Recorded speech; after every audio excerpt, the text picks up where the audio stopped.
I'm gonna head up the beach here. Head to the beach this morning because sunny Waikiki Beach is a great place to talk about post-punk band The Killing Joke. I've been doing a real deep dive into them recently.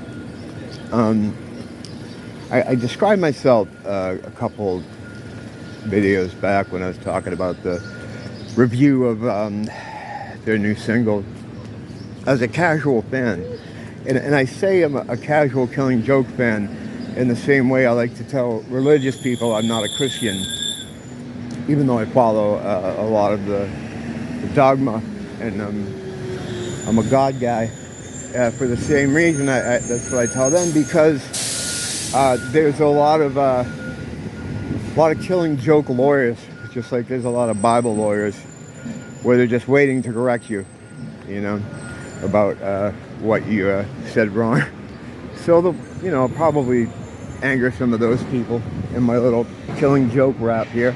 I occasionally like to just, instead of walking and talking about the metaphysical, I'll, talk about Duran Duran or whatever. So today it's a Killing Joke, and I've been doing a deep dive on them. I know all the albums, and I've listened to them all. I like some more than others. Their material, though, a lot of it always gets tied up with labels, as far as record labels.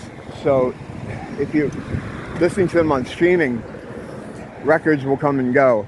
I use YouTube music just because it's easier, because I subscribe to the studio and all this other YouTube stuff. So I use YouTube music, and currently they're missing the Extremities album from 1990.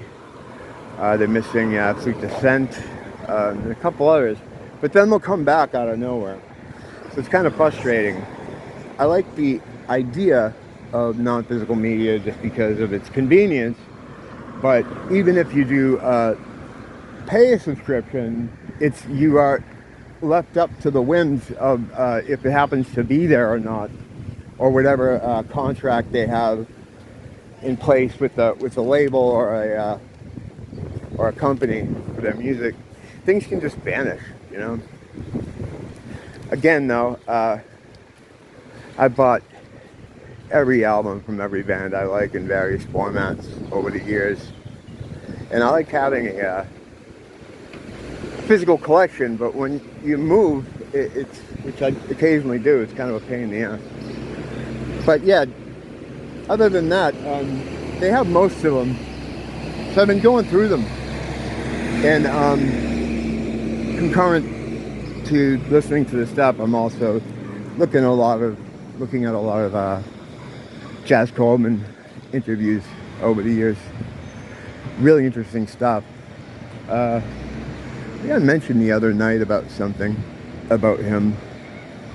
In these interviews, he tends to lie a lot and talk out of both sides of his mouth, which is, shouldn't be too surprising. In one interview he did, he's trying to advocate for a one world government, which we already have, so that we can finally get rid of nuclear weapons, which don't exist. And he knows this stuff. He knows this. He casually remarks that he used to live with people from the Tavistock Institute. And now I understand that people interviewing him, they're music people. A lot of them are younger. They don't, esoteric knowledge isn't, that's why it's esoteric, right? But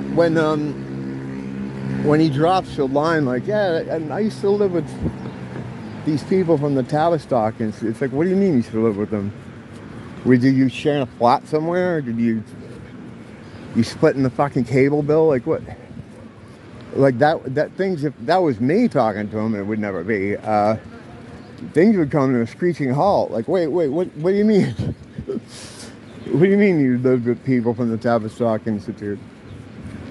And what he was going into, or what he kind of went into, but backed off quickly after saying I shouldn't talk much more about that, was he was mentioning how the hippie movement and the counterculture of the late 1960s was a complete creation by, I believe, the Tavistock Institute, which is a mind control / kind of think tank group that has, using various tactics, have tried to steer the culture in a certain way, and they still do, and they've done it for years. Musically, you know, in the 60s and even up to like the 90s, a lot of culture, pop culture and music culture and youth culture was steered by pop music. And they knew that there was a power there. They could get younger people to listen to a lot of messages that they normally wouldn't listen to just by hearing the music. Just a few examples. They pretty much created the Beatles, the Rolling Stones. They created the Rolling Stones tongue. Wrote most of the Beatles songs. I forget the guy's name that did the Beatles stuff.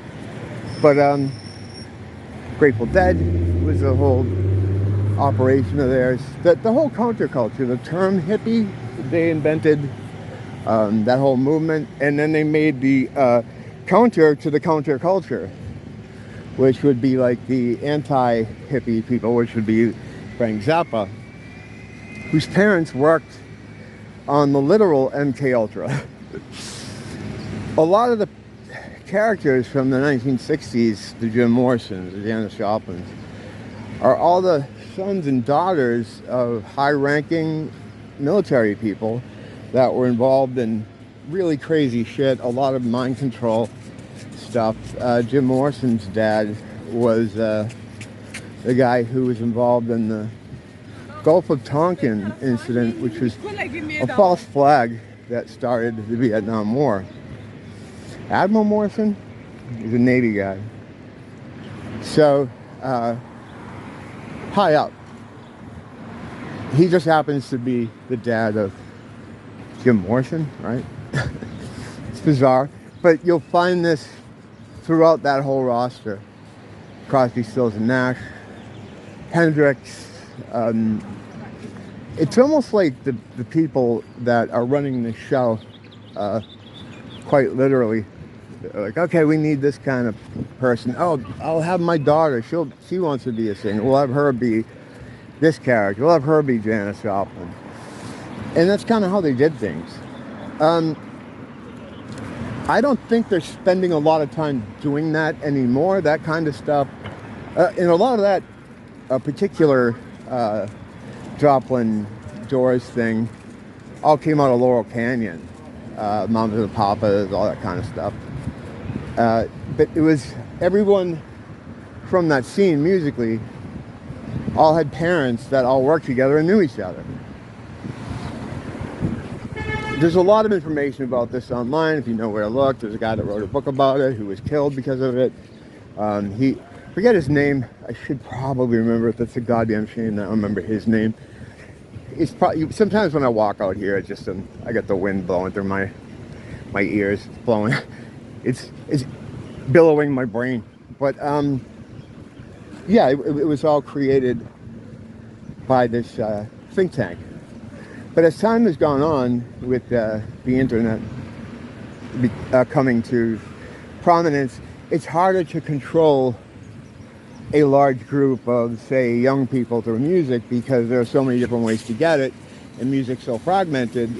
Back in the day, like when I was a kid, I was, late 70s into the 80s, you had radio, and that was it. Then you had like bands would come through on tour. Then you had, the MTV thing happen. But there was really only a couple outlets to get music or information about music. So it was much easier to control the narrative musically saying who was the important groups or who you should listen to. The tastemakers had a lot less trouble corralling people in because there were only so many ways you could get that.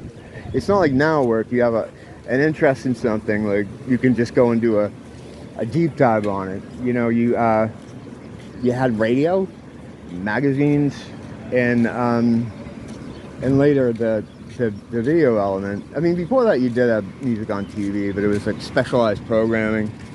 In the UK it was like Top of the Pops. You know, in the US you had the Don Kirshner or whatever the hell it was. But as there's so many outlets now and music has become so fragmented, I don't think they really spend too much time.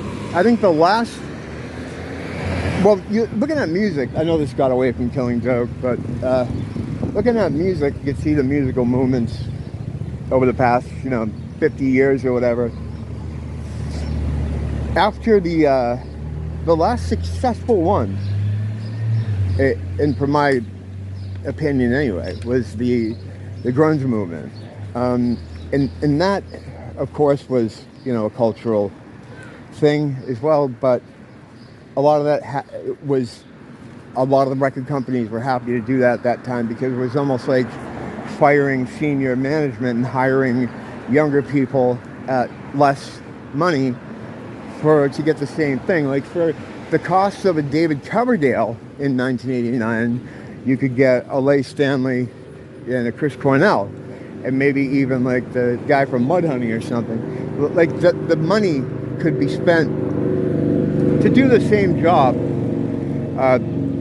which is basically control the minds of the youth or suggestions to the minds of the youth.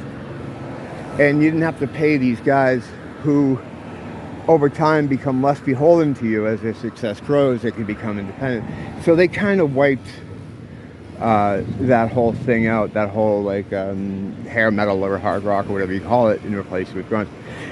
Once all those guys killed themselves, they tried to do a new kind of thing, and it was the what would be, I guess, now referred to as like EDM, like bands like Prodigy, the Crystal Method. Crystal Method? Is that right? I don't know. I want to say the Crystal, or not the Crystal Brothers. I don't know. Whatever the point is, they were trying to do that as a kind of replacement movement, but it didn't have legs. I remember Fat Little Land was being talked about as the Nevermind of the techno, pre-EDM, whatever you want to call it, guitarless music, drumless, drum machine music. And at that time, and this is how you always know it's not an organic thing. All their bigger artists that they had on the payroll, like, because they're all on the payroll, air quotes, like a Bowie, Madonna, U2, they all kind of made a pivot to that sound too. Like, okay, this is the new thing we're going with. With club culture, it was a lot more debauched, there was a lot more drugs, there was a lot... it was just a good thing for them. It's something that they wanted, but it didn't take off. It didn't resonate with people in the same way the grunge thing did. And then, really the last movement that it seemed like they were trying to push was the, which would have been good, is the garage rock thing. You had the Struts, the Strokes, the Vines, the Jack White. But the thing is, I mean, even though some of those bands became successful, it didn't work as a whole movement. And I love like garage music. I like the 60s kind of garage music, like stuff that influenced the punk movement, really. That's what Brian James and Vaney and the Captain were listening to. You know, groups like the Seeds and stuff. I wouldn't really call it, it's not pre-psychedelic, it's kind of during psychedelic.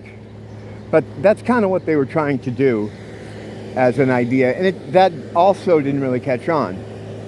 Because things had just become so fragmented, there were so many different ways to get music, and you weren't relying on one or two resources, being MTV and magazines, to do it. So, I mean, they certainly haven't given up on controlling people through that way. But as technology's changed, things have changed. I bet there's probably a lot less emphasis on pausing your music. Not pausing, but P-O-Z-Z-ing your music. You can get more organic stuff now. And also, there's still money in it, but it's not the same kind of money.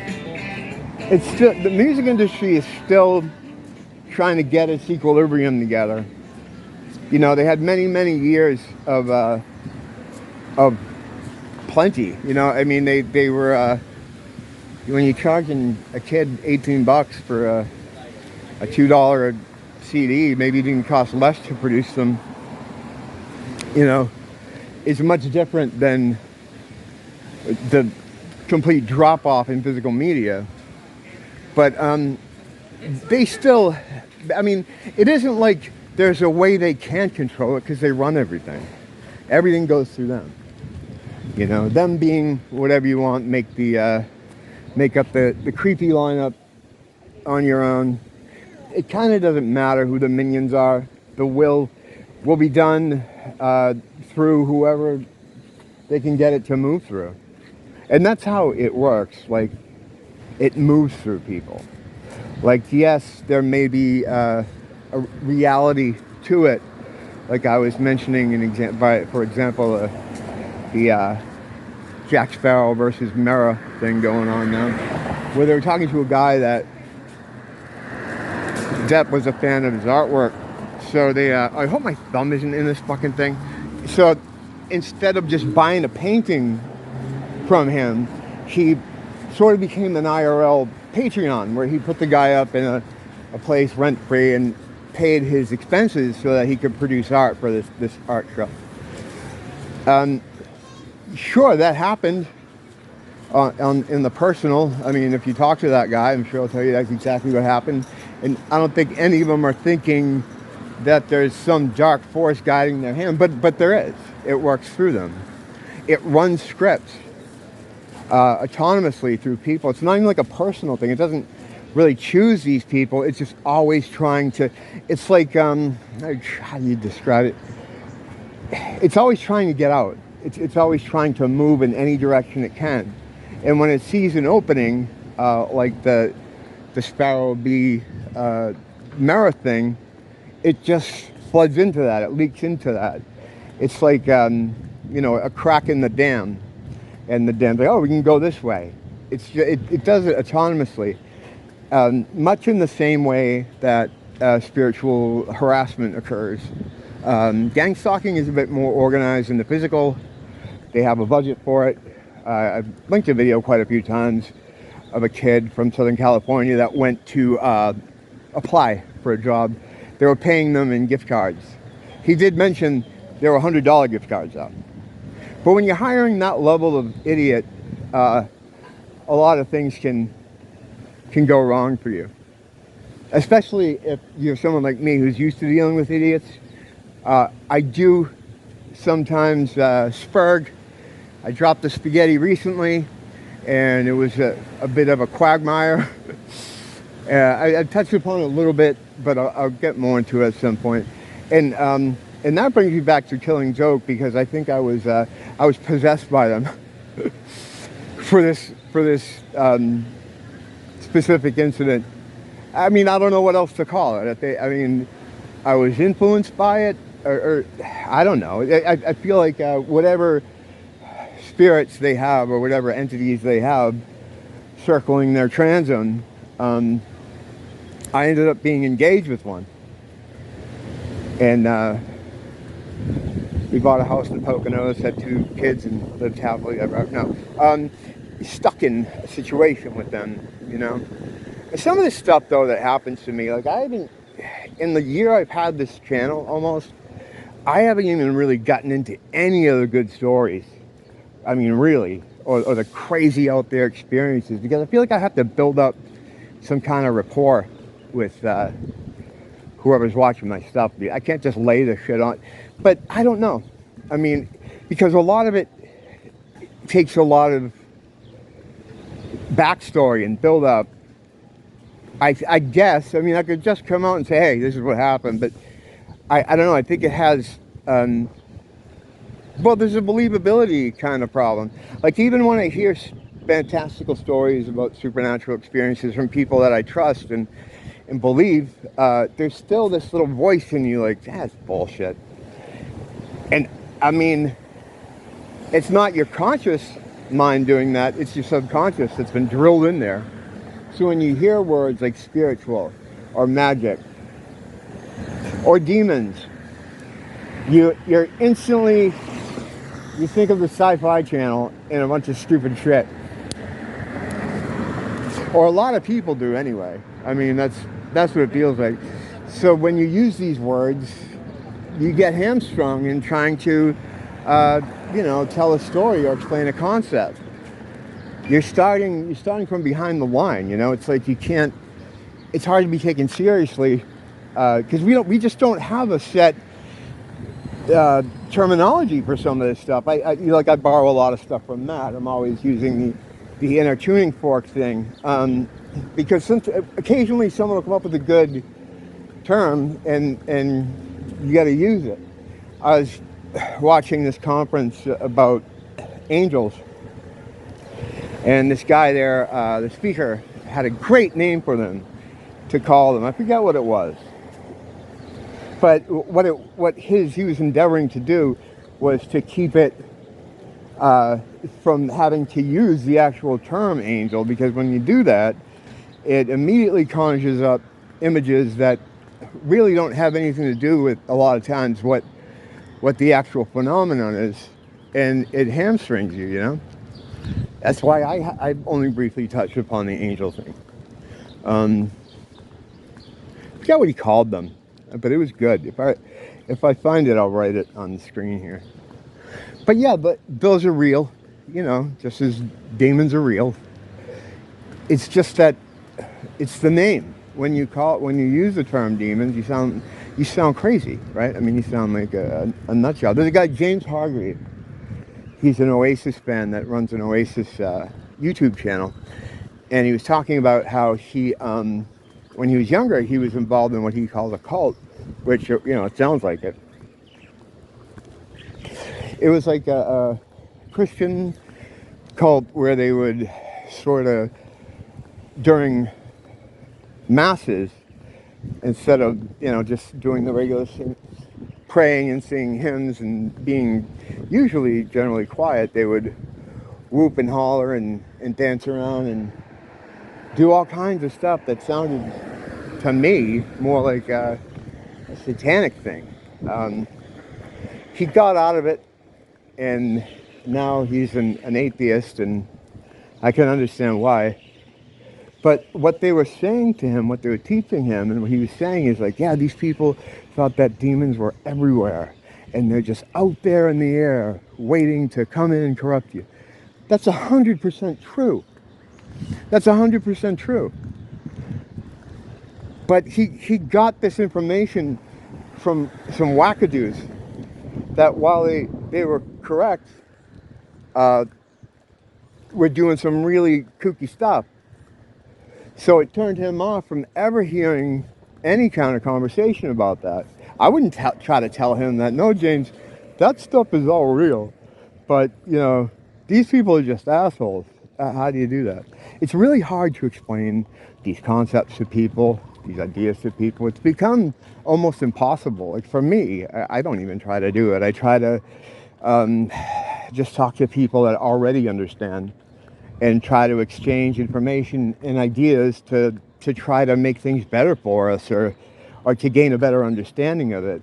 Trying to go out and be a missionary for it is a waste of time, and if anything, it will hurt you. Your reputation, or, I mean, I don't worry about that kind of shit, but you could, lose a job or something. You don't know. Because people have that Agent Smith thing in them too, where they're programmed to defend the system that enslaves them. So it's risky business, especially like people. I see asking all the time about, I want to tell, a family member or my parent. I always say no, don't. you can kind of put a breadcrumb there. I did a similar thing with my dad because we worked in the engineering field, and there's a lot of, you learn a lot about construction, and you're laying out buildings or houses or whatever. And the way I got him kind of thinking outside the matrix is I pointed out some of the buildings in the area, and his building in particular. He bought a building that was an old post office in the 1980s, and he had it renovated for his company. And in the basement, it was full brickwork with archways and windows sectioned off, like as if it was outside. Now at the time, the veil was very much intact for me. So you'd just walk by it and you wouldn't even think of it. It was just how it was. Now with the new lens that's been acquired through time, the loss of scales from the eyes, you can say, what the fuck, why was that like that? And what I did with him in particular is there was a building, a town hall, which is where, the government buildings, the DMVs, the town halls are always these old pre-reset buildings. And I told him, Dad, that giant tower on the building across from your old building, the one they use as a logo for the local newspaper there, has this massive eagle statue. I don't know what it's made out of. It looks like it could be bronze. It could be gold. I don't know. But it's resting on top of a tower of a beautiful building. And I was like, well, when was that thing built? And he's like, oh, that's old. That was built like 1800s. So I'm like, all right, 1800s, right? What were the people like in that area in the 1800s in that part of Massachusetts, pre-textile mills or just before the textile mills came in? They had horses. They had wooden carts. Hey, how you doing, man? Good, not bad. They had horses, wooden carts. You just simply can't build something like that. You can't build something like that now. And I said to him, like, how did they get that statue on top? Who brought that up there? You don't just lay out plank scaffolding and then how do you get that up there? We didn't have cranes or anything in the 1800s. 1800s people, man, they're under a lot of outside pressure and a lot of circumstances. They're trying to eat, These are, poor people and the developing areas, so they say developing. Why would they take, even the fact of having to physically build it, why would you spend any money, any manpower, resource to build this giant opulent eagle, several tons, maybe more, to put on top of this tower? It just didn't make sense. And I could tell, hearing his response, he was like, wow, yeah. He's like, why didn't I think of that? I'm like, I don't know, I know why he didn't think of it. Because when the veil is intact and there's no one showing you things outside of it, if you don't know, you just walk by it. You don't think anything of it. It's the Da Vinci situation. People can see, some can see when they're shown, and some won't see. He's a seer when a shower. But I'm gonna go in now. I gotta, I guess, redo my Operation Bluebeam story. Because unless you watch me every day, and if you do, God bless you, you probably missed this story, even though I brought it up like 10 times, of the Project Bluebeam. The mountains in the sky that appeared directly across from me, above the mountains that are currently there. Well, I'll just go over quickly right now. One day, around dinner time, I came out with my wife, who was working a night shift. I was walking out of work. And when I came out, those mountains across the street, and forgive me if you've heard of before, right above them, where the gray clouds are right there, were giant green mountains. And they ran the length of down there where there's a library down there, almost to where that other set of mountains are. And it ran from there as far as you could see, the length of the outline. And they were just hanging in the sky. At first I thought it was like, is it a reflection? But what could it be a reflection of? There were no buildings on this. It looked, I guess, kind of holographic, but it looked pretty real. It's just like you were, just like there were fucking mountains in the sky. I showed my wife, well, she saw it when she came out, and she's like, what the fuck is that? We were both just staring at it for a while. And like nobody looked at it, nobody cared. There were a couple people down there that were fishing, which I would not recommend out here, but anyway. And they were looking at it, and I remember I briefly spoke to them, like, that's kind of crazy. And I'm like, yeah, what is that? I'm like, I don't know. This went on for hours. It was there till it got dark, until you couldn't see it.